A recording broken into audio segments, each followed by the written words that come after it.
Guys, what is going on? RedMaster here, and welcome back to another episode of the Known Combo series. Today, taking you into a deck that's kind of diminished over the past few months, but I still think it's a very viable deck, and I want to show it to you guys because I've actually slightly modified it from what it might normally contain, so I think it might be a bit more interesting for you guys to take a look at. But regardless, let's go ahead and quickly jump into the deck list for the Beef Beatdown deck. So here's the list for the Beef Beatdown deck. Let me just get rid of that so you guys don't have to see it. The deck kind of consists mostly of bigger units, as you can probably guess by the beef aspect of Beef Beatdown. It's kind of hard to say those two words back to back. But anyway, let me show you what we have going on. Essentially, the whole point of this deck is to continually overwhelm your opponent with big units.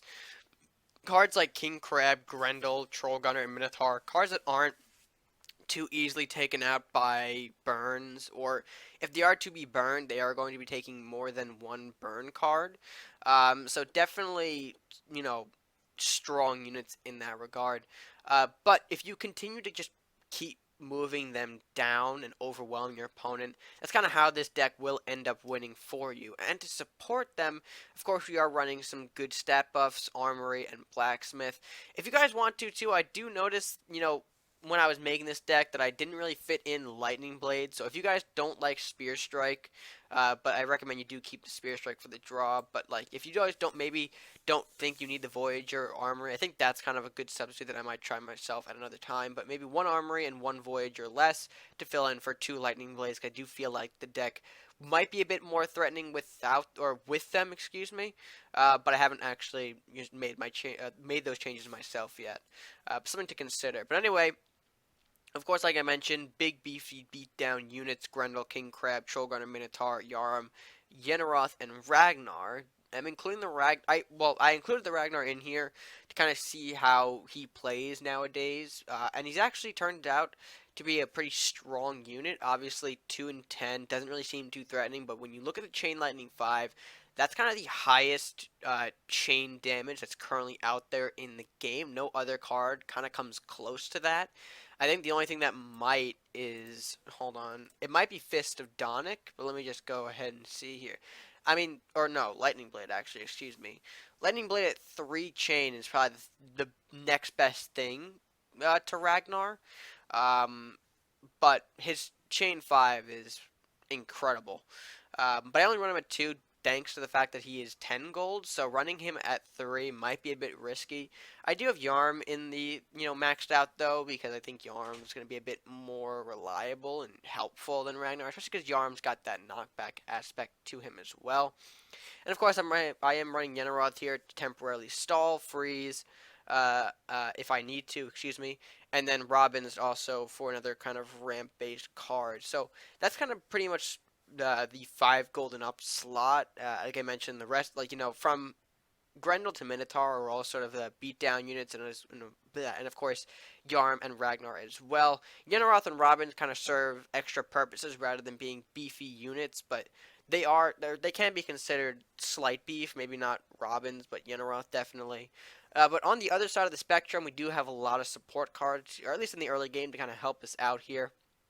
Obviously, your biggest cards that you're going to be looking for, I think your biggest card actually is, well, potentially 2. Obviously, Scope, because Scope is incredible, and then Captain to help you ramp out earlier into a lot of your 5 and 6 gold units to overwhelm your opponent. That's kind of be the reason why your beefy units are going to come out first. They're going to come out quicker, and hopefully with Captain, you can hopefully overrun them before they can stop your beef pushes. But again, you'll have to see for yourself. In terms of the other supports, I kind of already mentioned Blacksmith and Armory for the stats. Spear Strike and Lumberjack to kind of help with draw if you need it. Voyager to obviously help get out some of these big guys early, like a turn 4 Grendel or Minotaur or King Crab even.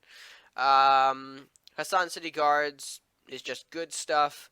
Cultist, kind of good stuff. I'm more intrigued about Cultist lately, because I do find that he's an interesting 2 gold unit, of course, at 2-3 ranged. It's going to be able to decently clear the board out. And of course, paired with Blacksmith is a 3/3 with range. So obviously taking out cards like Captain, Miner, and Lich a lot more easier. Or a lot more easily, excuse me, than your cards like Guards or Lumberjack. So Cultist is kind of a test in here at the moment.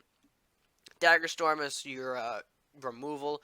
I'm going to play this instead of Mugging because people have pointed me to Dagger Storm in the recent days, and I've started to take a small liking to it, so I've been running it a bit more lately, and it's turned out very successful in that regard. So of course Dagger Storm, and of course Lich to temporarily freeze some of your opponent's early game here, or late game depending on where you're at. Lich is always a good freezing tool, better than Frozen Storm in my opinion. So that pretty much covers the deck list. I believe we've pretty much touched upon everything. So with that being said, guys, let's go ahead, and take you into the live matches to show you some beefy beatdown gameplay. Alright, so for our opening hand, things don't look super strong. I just want to make sure that's all good. I think so. Okay, much better with the Cultist and the Lumberjack. We can coin into the Grendel a bit later. I'm not super concerned. But as you can see, our hand is steadily growing with a couple of beefy units here. Minotaurs, Grendels, and that's sort of the point of this deck. Like I said, assembling these big units in your hands so you're not, caught without a unit to kind of back you up. If that kind of makes a little sense. So he opts to not play anything his turn 2, so that gives us the cue to go in with a Lumberjack here and get a Cultist prepared in the back in case something can successfully kill off the Lumberjack and survive. But we'll see here. Banshee. A bit aggressive, that Banshee. Alright, so we're going to, of course, this is why we have the Cultist, clear this out. And then I'm going to opt to play a Southport Captain, just so I can ramp into either a Minotaur or a Grendel. I do notice that Swift Justice, though, that might be a bit of an issue, seeing as how the Judgment can pretty much wipe out anything I throw at it. So hopefully the guards can clear whatever is going to get beefed out. Okay, there's a Barbarian. Not really going to be able to throw the Swift Justice on it, though, unfortunately. And that's, again, our cue to just simply clear it out with the Cultist and, of course, move in with the Minotaur now that we have the extra gold to do so. And here's where we're going to start to slowly build up our big unit pushes, slowly but surely here. Hopefully we can find some buffs along the way, Black with our Armory, something along those lines. Let's see here. I mean, I do want to get this Lumberjack out as well to hopefully see if it can get some even more, or get even more draw for us. But we'll have to see what our opponent does here. He's working on a decent hand, I would say. It's not, well, I mean, it's decent in terms of size. In terms of content, that could be another story. But that's not my place to evaluate right now, I guess, I think. As I can hear him sifting through his cards. He's got to have something for us here. I guess maybe not, because Minotaur is a big, beefy boy. I mean, but he is, of course, a common beefy boy. I almost said basic. He's a common beefy boy, so,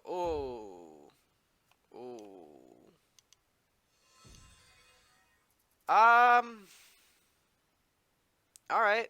I'll take it. To be honest, I shouldn't let the Judgment impact me too much. I am getting rid of a range unit essentially for free with that strike, so not going to bother me too much there. I'll also probably, given the opportunity, move up another Cultist and a Lumberjack to kind of keep the pressure, at least with the range ghosts on. And he still has to divert something to get rid of this Lumberjack. It's not like he was able to wipe it out completely. The Pyromancer does no retaliation damage, so essentially he took off 3 health out of my Minotaur, which is not going to help him from that Minotaur hitting face next turn. But you get the idea of beatdown with this deck. You're really seeing how I'm just, beating down. That was horrible. I'm beating down the opposition here, I guess. Potentially, that's, or maybe. I don't know. I guess I call it beatdown because, or at least beefy beatdown, because of the fact that I can get some big units out, but I don't know, we'll see. So Berserker opting to hit our Lumberjack, giving us the draw, which gives us Yarn, which is fun. Incinerate. Okay, you see, now why didn't you just get rid of the Minotaur if you had the ability to? Because now you know that Berserker's not going to survive. Yep, alrighty.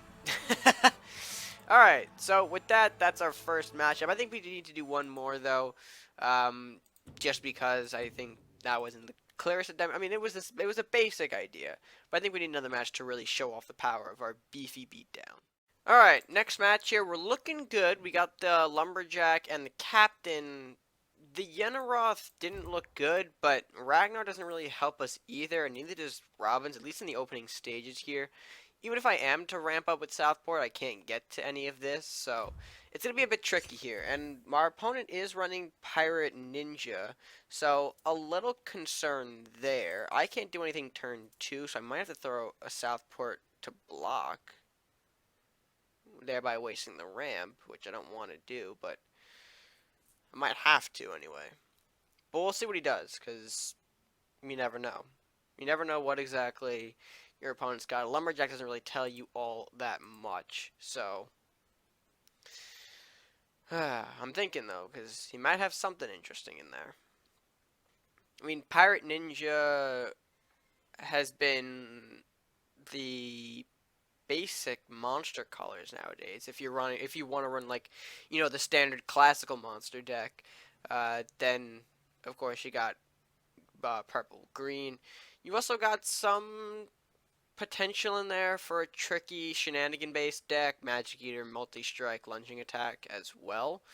But again, the Lumberjack doesn't really tell me a whole lot about what he is running per se. So, again, kind of waiting to see what he does here. Although he is taking his time, I will give him that. I mean, there's the timer. And I'm pretty sure, last time I checked, my internet was working fine. So,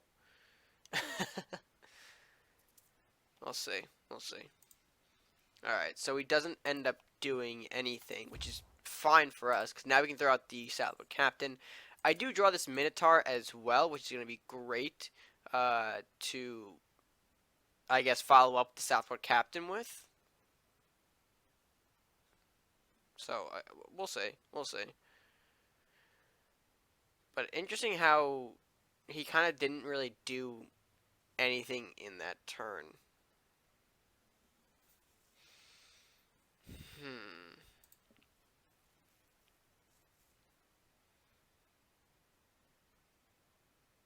I mean, game 3 potentially? I don't know. We'll see. Because the Lumberjack, again, the Lumberjack tree doesn't tell me much about the deck. And that's all he's done. Okay. Alright, alright. Now we're getting into some stuff. Interesting. Alright. So, that right there is a bit concerning. A little bit. The throne tells me it is bounce based, so we do have to be careful about what would I say? I mean, obviously the bounce decks, but right now my guys are pretty strong. A 4-2 and a 6-7. Obviously marking 4-2 because oh boy. Oof, rats. Alright, so that's pretty much all of his rats, though, right? Yep. All the initial rats. It doesn't really leave much for you to do when it comes to me. Wow, okay, that was a bit interesting. So I'm going to have to just ramp up again, I guess. Alright, I think... I'm thinking here. Because right now I'm in a very good position to ramp out a RAGNAR by like turn 7, I want to say. So that should be big for us. As long as he's not carrying an execution, we should be fine. Because our next turn gives us the ramp into Robins. Playing the Robins next turn gives us the ramp into Ragnar the following turn. Plus probably some additional support. Not much, but we'll see what we're left with at the time. The Southports on face are going to be a bit troublesome. He does have to remember that they trade as 4-2s. And with the Rat King being bounced, only the Rat King has the 2-2 buff. Which I'm sure he's not going to want to willingly trade. We see a Master Thief go down, okay. And a Flux. The Flux is not a good sign, unless you want to bounce it. But if you're bouncing it... Oh. Alright, here's what we're going to do. We're going to go a little risky here. I'm shooting the thief and shooting face. The reason why I'm shooting thief is that I don't want him to bounce back too many things. Because again, this 2/2 buff is still very, very scary. So a 1/2 thief instantly becomes a 3/4 for free that can give an invest on the next turn. So I want to kind of shut that down while I can. The flux, I'm a bit more nervous about. Obviously, if it gets back into his hand, it's going to become a 4/6. But right now, he can't... Ugh, excuse me. Can he? I don't know. Let's see, I still have to think of how much gold I have next turn. 5, so 12. Oh, unless Robbins kills something. Well, it's on my turn. I definitely have him in an interesting position here. He knows that I'm kind of pushing some aggro here. I think he might... Ooh, there's an armory going down. Another thief. Okay, that's going to easily trade with my weaker captain there. The rider as well, taking out the Robins. Beautiful work there. Does he go for the flux kill? He does. Alrighty, that's fine. What I do want though... Okay, I don't grab it. That's a shame. So let's go ahead and bring out sort of the big boy here. I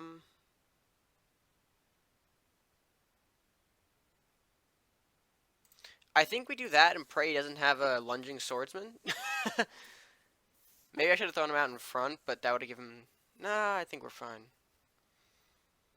With Ragnar out by turn 7, this should get him a bit worried, especially because of that building placement. I can essentially... If he chains the right way for me, all of his buildings are gone. He knows that he can't put his flux in front of the castle because Ragnar's going to instantly chain and kill off both the armory, the throne, and the castle, deal 5 damage to all those. But if he throws it up here, that leaves Hassan to strike it, and seeing how Flux is weak, it's not going to survive. Sure, I'll give him a bit more spells, but by then Ragnar is inching ever so closer onto your face. So the question is, do you want more spells? Or I'm sorry, the question is, do you take the damage with spells? Which is, it is scary, especially because he also has Rat King we have to remember. Oh dear. That's one bugger I didn't want to see. Ooh. That's really nice for him. Shoot.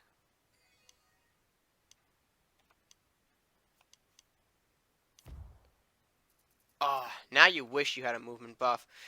Or like a scope. I don't have the scope though.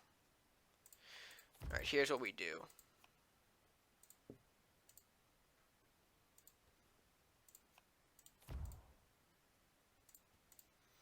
We gotta create a bit more presence for him on the board here. Please don't target the Ragnar. That's gonna be unfortunate if it does. Okay, we clipped the guard. That's fine. I actually have enough ramp into another... Ooh, gift. He was trying to go for another, or a right, potentially, probably. But he can't reawaken that assassin. Alright, mugging. You definitely did your job there. Oh, Jesus. Oh.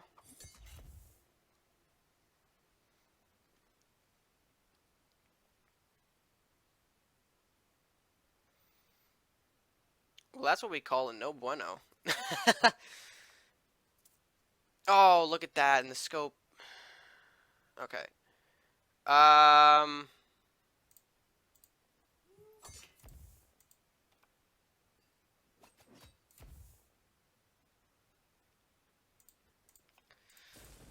have to do this, I think.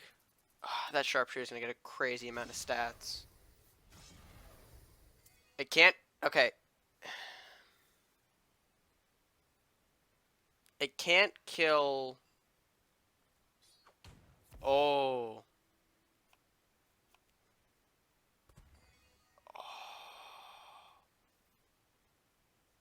This is dirty. I think it's going to survive by 1. Oh, be careful where you place those rats. How much does it bleed? Ah, shit. Nah. Oh, 2. Okay. Oh, this is going to be insane.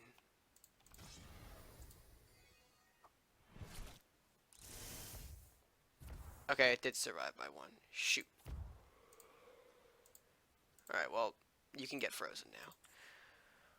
Oh, wow. That is insane. That Ragnar did so much work.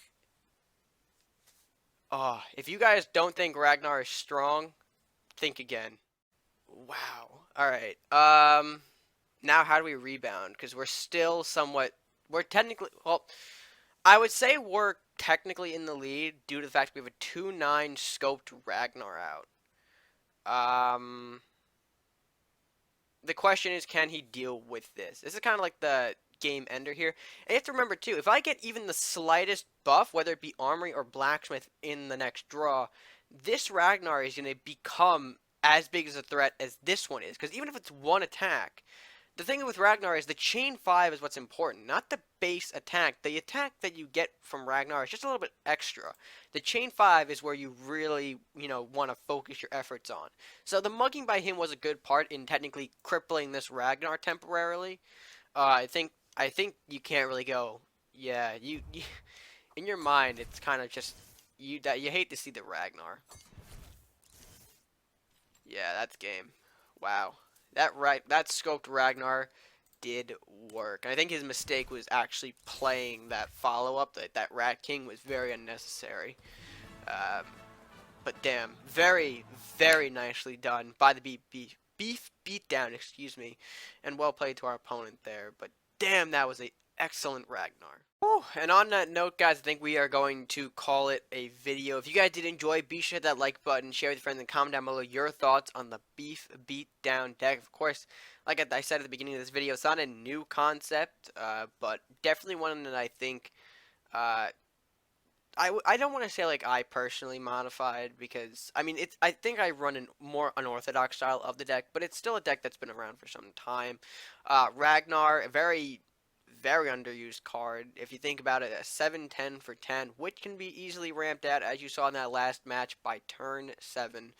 So it's definitely something to consider if you guys are interested. But regardless, again, be sure to leave a comment down below your thoughts on the deck and the matches themselves. And while you're down there, if you haven't already done so, be sure to hit that subscribe button. It helps show your support to the channel, help us grow, all by clicking that subscribe button at no additional cost to you. So, with that being said, guys, until next time, stay gaming.